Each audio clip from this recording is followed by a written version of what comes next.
I'd like to welcome Savannah Sipple to episode 2 of a new initiative for the University of Kentucky Gaines Center for the Humanities that we're calling Over Yonder. It's a kind of homespun interview program to talk to Kentucky scholars and authors about social distancing and how it has impacted them in their work. So our guest today, who I'm so grateful that she agreed, is Savannah Sipple. So Savannah is the author of WWJD and Other Poems, which was published in 2019.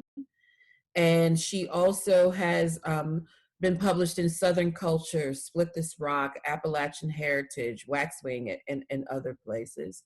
She's also an assistant professor of English at the Bluegrass Community and Technical College. So thank you so much for doing this, Savannah. I really appreciate it. Thank you for asking me to participate. I think this will be fun. Yeah. So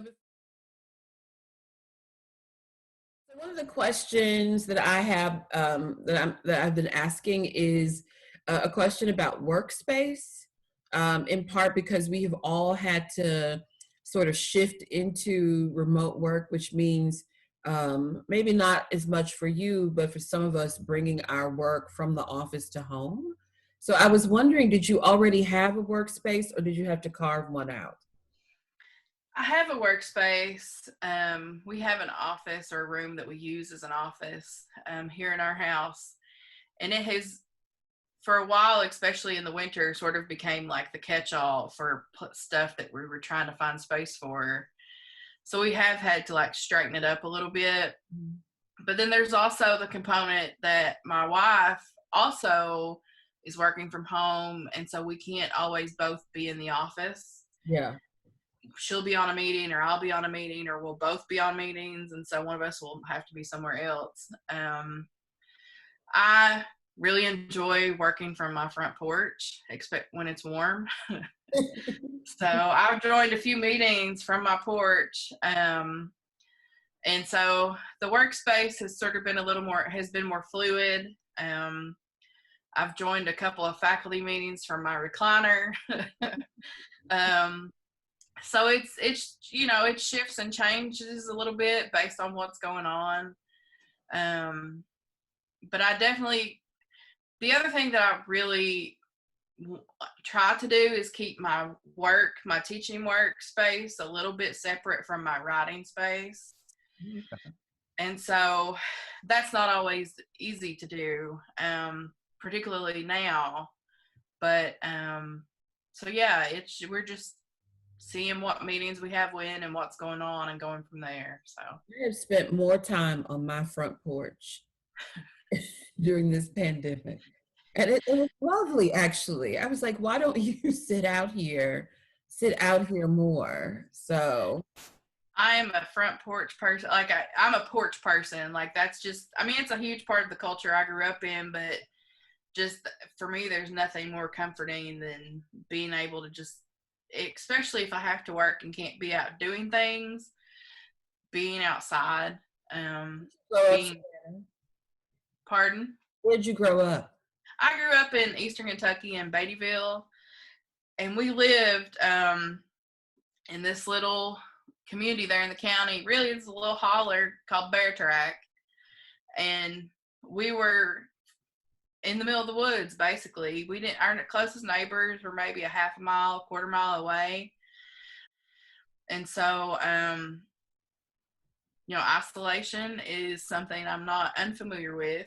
But I mean, like front porches, we moved when I was 15. And even then, like your front porch is just kind of where everything happens. So it's one of the things I have actually come to love about living in Kentucky is front porch culture. Mm-hmm. So when people, you can see when they open up their porch in the spring and how it changes the neighborhood, and all the children who went back in for the winter who are much bigger now, and you have to re-identify and be like, oh my God, that's so-and-so. Look how much you've grown. There's like a real kind of renewal of the community that comes from people being on their front porches in pretty much from the spring through the fall. There really is. Like when I like growing up, like one of the big things I remember is getting the porch furniture out of the garage or the storage, cleaning it, making sure it was, good and clean so that it could be used. And so it was, I think, the first remotely nice day we had after this social distancing started. I was like, I'm dragging those chairs out now. It's probably going to get cold again. It's probably going to rain a lot. I don't care. I'm getting them out, getting them cleaned up. Well, so another question I've asked is about safe places. Mm-hmm. So one of the discussions that's been ongoing is that there's such a pressing concern about safety, and how even in our social distancing, some people are alone, but for those of us who are together with people, we're fortunate enough to be with people who love us and are kind to us. But I was just wondering if you had like a safe place where you think about when the pressures of where we are, like here's a place I think and go back to in order to remember that there is always some sort of good or a hope on the horizon. I think for me, reading itself can be a safe place. But if I think back like on like a specific location or thing that makes me feel safe, I have to think about my grandmother and cooking with her, or really doing anything with her. She's no longer with us, but she was just this force, like the whole center of the family. And she could work circles around people like a third of her age, even in the last few years of her life. She was just nonstop. And so, but I always felt safe with her because she was just like the perfect epitome of a grandmother. Like she spoiled us, but she also made us toe the line. And if there was something we wanted to do, she was up for up for trying it. And she taught me how to cook. She taught me how to garden and can. And so it was just, she was always this person that I just felt very anchored to. And so, So full confession, Savannah, I yeah. follow you on Instagram. Okay. So you've probably seen pictures of her. Seen pictures of your grandmother, but I also remember are the things you cook in honor of your grandmother. I do. I cook a lot. Her biscuits. The cornbread. I've never mastered a biscuit in my life, but yours look like you could eat them through the screen. Cornbread was one of the first things she taught me. And I'm very proud of my cornbread, and I'm proud of everything she taught me. She grew up as a subsistence farmer, and so she that's how they survived. Mm-hmm. And so just this whole practice of growing the food, cooking it, feeding people, you never went hungry.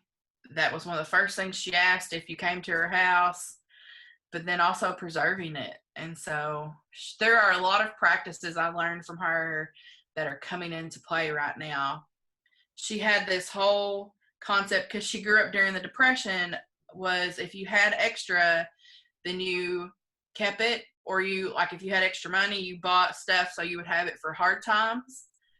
So she would buy extra like hygiene products if she had a little bit of extra money, or stuff she knew she would need at some point, because she knew there could come a point where she didn't have the money to get it. And so, and even having financial stability didn't change those habits. And so it's just interesting to see like those traits come out at different points.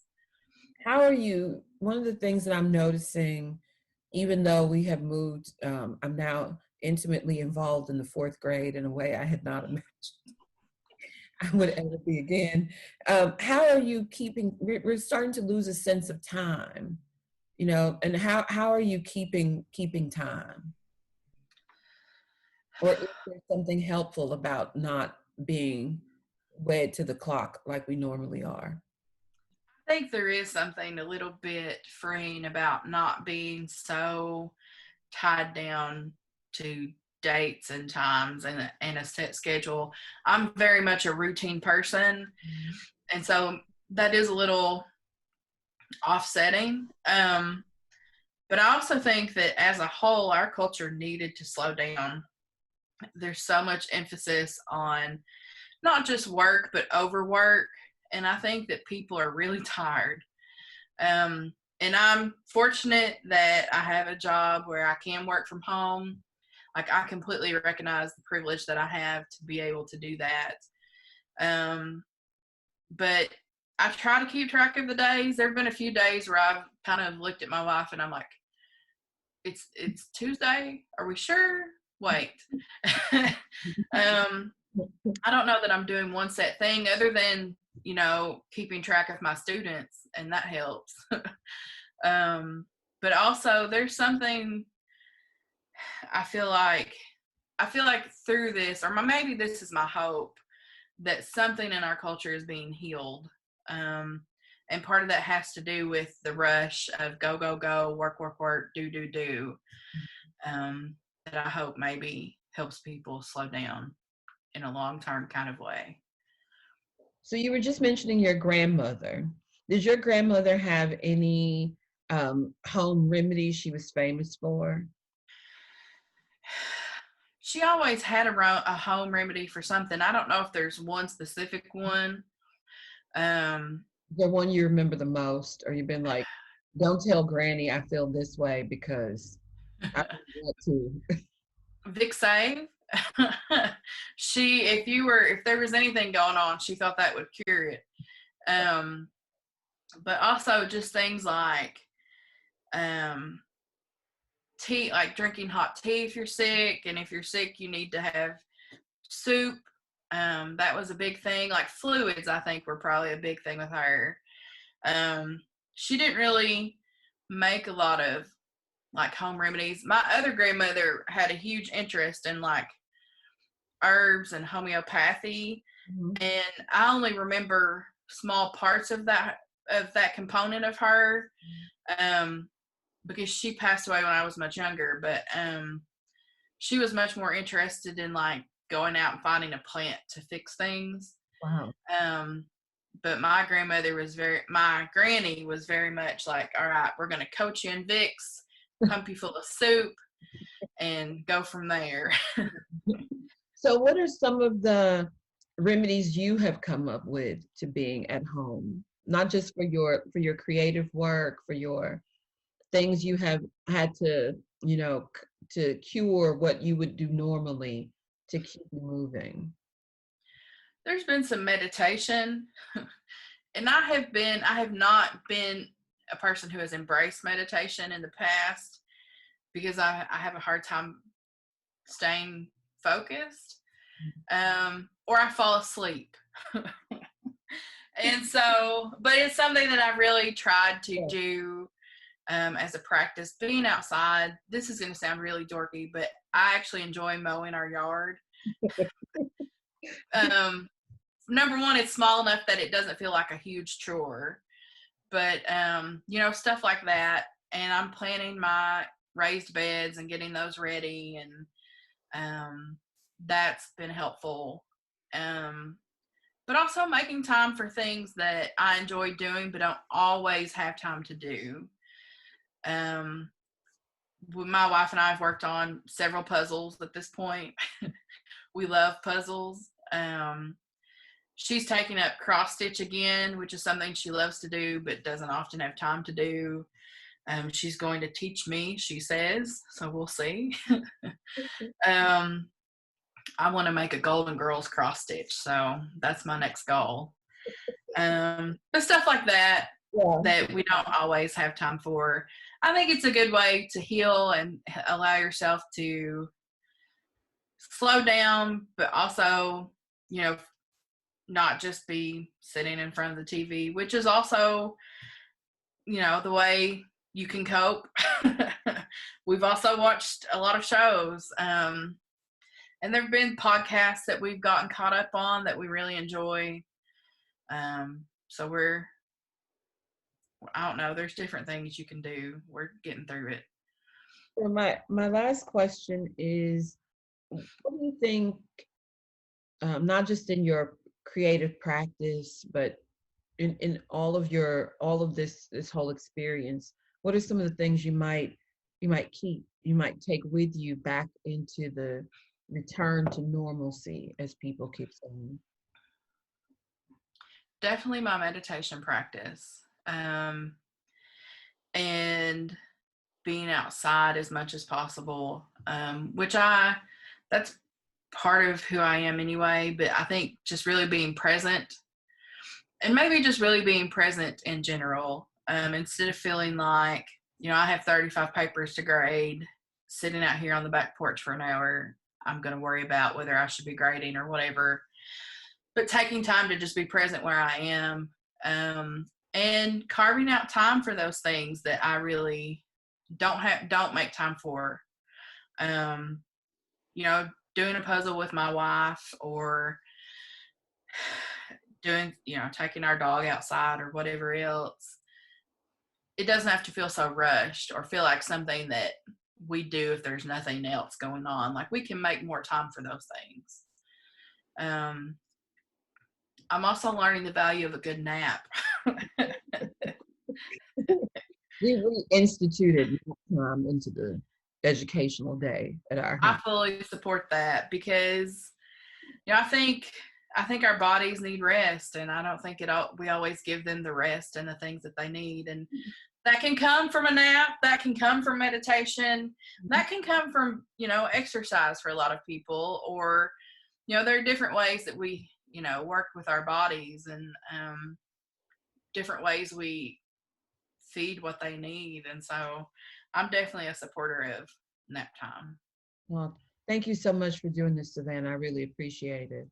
You're welcome. I enjoyed it. I'm always happy to talk with people. So before I move on further, I just want to, as always, introduce my tech guy, James Price, who is helping me. Okay, now I'm going to do it over. That was such a good introduction, but that whole thing, we'll just edit it out. I'm just so mad about that right now. Okay. No. And we'll cut that. We'll split it and then delete it.